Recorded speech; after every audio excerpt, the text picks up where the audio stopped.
And I'm in my clinic waiting for my next client for the day, and I was thinking about chief complaints and symptoms and some training that some of you have told me that you're looking into. And I can't stress this enough.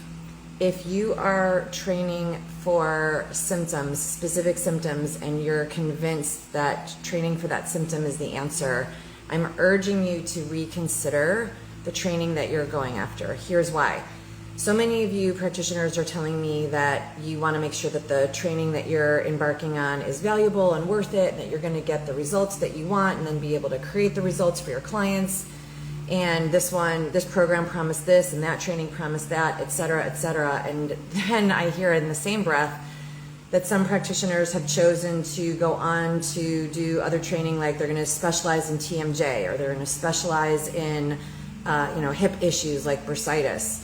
And what I've learned along the way, and I deeply want you all to know, is that every time you're thinking about a symptom, a diagnosis, a condition, or you're training for techniques on symptom relief or specific diagnoses or specific conditions, I promise you that's not the whole story. It's just not. Every symptom in the body is referred from some other source problem. And when we focus only on the symptom and alleviating the symptom, we're going to be very busy and feel very purposeful and still not create 100% results. And I know that this is true because these are the types of patients that end up coming in to see us after they've seen several other practitioners and that didn't solve it. Solve it, meaning solve the source of what's causing the problem. Solve the genesis of what's generating symptoms. If we're not clear on what's actually causing the root of what then looks like a myriad of symptoms, we're just very busy.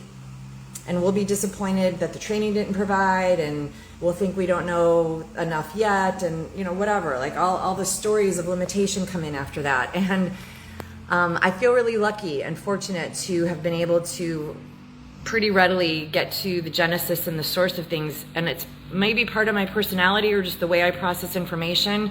I don't really like to dwell on a lot of detail. I just want to get to the point. And so getting to the point is getting to the genesis. Of course, you need to listen thoroughly when your patients and clients are presenting with their symptoms. You need to understand what all that means in the body. But when we think that we're solving the problem and getting to the root of what's causing, let's say, this hip bursitis, well, it's the range of motion in the hip and the bursa is inflamed, and so the inflammation from the bursa is what's causing the symptoms. Sure, but even inflammation is a symptom of something. Why is that bursa inflamed? Bursas don't just spontaneously inflame. Muscles don't just spontaneously get tight. Fascia doesn't just spontaneously bind. Well, yeah, Gina, but the reason why fascia binds is because people are sitting too long and they're not drinking enough water. Cool. And so then shouldn't we address that? And also, sitting isn't a problem, walking isn't a problem, working out isn't a problem. It's how we're doing those things.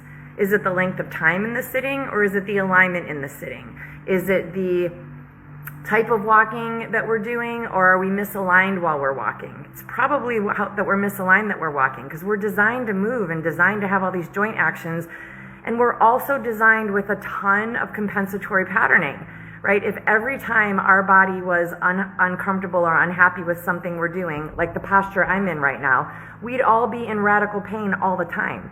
But the body is designed to compensate for a lot of that, which means by the time we actually get symptoms, it's something the body can't navigate. What is the thing that it can't navigate? I could go on and on and on about this conversation. In fact, hi Chantal, I just recently heard a practitioner say that she was moving on to TMJ studies. Cool, learn the joint, learn what the symptoms mean, learn what causes the validity of the diagnosis, absolutely. And I'm telling you, it cannot be resolved by the most movable joint up in the cranium. Anything that's in the axial skeleton that is misaligned or misfunctioning is a holistic problem because the axial skeleton is connected.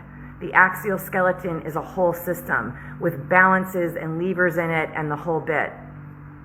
So if you're just going to focus on one issue, just SI joint problem, just kyphosis, just TMJ, just structural headaches, those are symptoms of a bigger problem. And so I beg you, if you want to expedite your results, spend less time studying and searching, then don't go that route. Unless you've already gone the deep dive route and now you want more details about it, of course, go that way.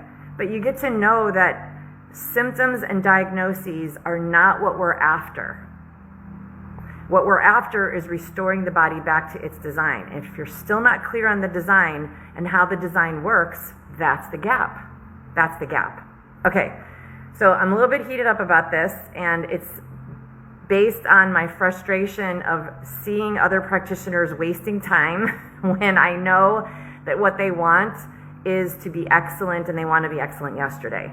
So I beg of you to be thoughtful about what you're up to.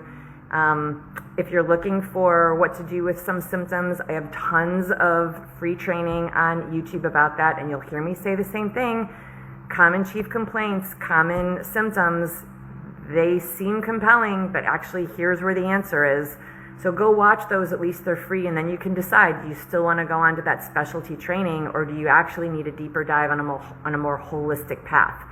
If that's what you're up to, clearly come to me, because that's what we're doing. We do it every year in the mastery program. We are just at the last window of the open enrollment. We start every year July 1st. There's a couple more days left. I'm still in conversation with some of you. I love the thoughtfulness. I'm not here to pressure you. I'm here to inform you. If there's still information that you're looking for, please just let's have a conversation about that so that you can make sure you get in this year and not have to wait another whole year. All right. I'm going to go now while I'm waiting for my next client and do a couple more things in my preparation. I wish you guys a really magical Friday. Have a great weekend. Continue to do great work in the world. I'll see you guys next time.